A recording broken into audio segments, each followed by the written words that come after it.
ఇక సీనియర్ సిటిజన్లకు కేంద్ర ప్రభుత్వం గుడ్ న్యూస్. ఇక ప్రతి 3 నెలలకు చేతికి డబ్బులు.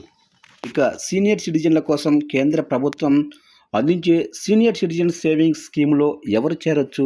ఎంత పెట్టుబడి పెట్టాలి? ప్రతి 3 నెలలకు ఎంత వడ్డీ వస్తుంది? అనే వివరాలు ఒక్కసారి తెలుసుకుందాం. ఇక సీనియర్ సిటిజన్లకు సూపర్ సేవింగ్స్ స్కీము అంటే రిటైర్మెంట్ తర్వాత రెగ్యులర్‌గా ఆదాయం పొందాలంటే ఈ స్కీమ్‌లో జాయిన్ కావాల్సిందే. సాధారణంగా రిటైర్మెంట్ తర్వాత జాబు సమయంలో వచ్చే జీతం నెల నెల రాదు. అప్పుడు సేవింగ్స్, పింఛన్ లేదంటే ఏదైనా పెట్టుబడుల ద్వారా వచ్చే ఆదాయంపైనే డిపెండ్ అవ్వాల్సి ఉంటుంది.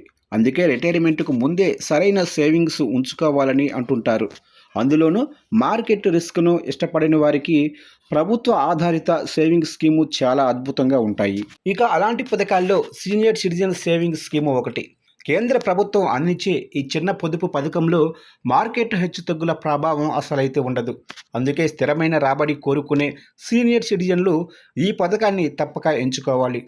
ప్రస్తుతం ఈ పథకంపై 8.2% వార్షిక వడ్డీ రేటు అందిస్తుంది. కేంద్రం చిన్న సేవింగ్స్ స్కీము వడ్డీ రేట్లను ప్రతి త్రైమాసికం రివ్యూ చేస్తుంటుంది.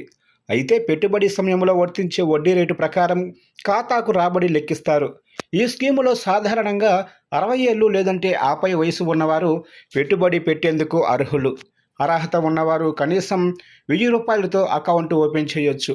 గరిష్టంగా 30 లక్షల వరకు పెట్టుబడి పెట్టే అవకాశం అయితే ఉంటుంది. ఇక ప్రతి 3 నెలలకు ఒక్కసారి వడ్డీ. ఇక ఎస్సీఎస్ఎస్ పథకం ప్రత్యేకతల్లో త్రైమాసిక వడ్డీ ఒకటి. వడ్డీని ప్రతి 3 నెలలకు ఒక్కసారి చెల్లిస్తారు. ఉదాహరణకు 30 లక్షలు వార్షిక వడ్డీకి పెట్టుబడి పెడితే ఏడాదికి సుమారు 2.46 లక్షలు వడ్డీ వస్తుంది.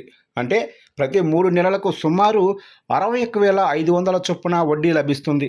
24.39 లక్షలు పెట్టుబడి పెడితే త్రైమాసికంగా సుమారు 50,000 వరకు వడ్డీ వస్తుంది. ఇక ఈ పథకానికి ప్రారంభ మెచ్యూరిటీ టైము 5 ఏళ్ళు ఉంటుంది.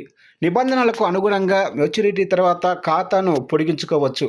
అయితే పెట్టుబడి పెట్టే ముందు విత్డ్రా నిబంధనలు, పన్నులు, వడ్డీ పేమెంట్ విధానం వంటి అన్ని అంశాలను తప్పనిసరిగా చెక్ చేసుకోవాలి.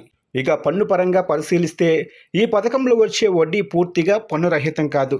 ఆదాయ పన్ను చట్టంలోనే నిబంధనల ప్రకారం కొన్ని మినహాయింపులు, బెనిఫిట్స్ పొందవచ్చు.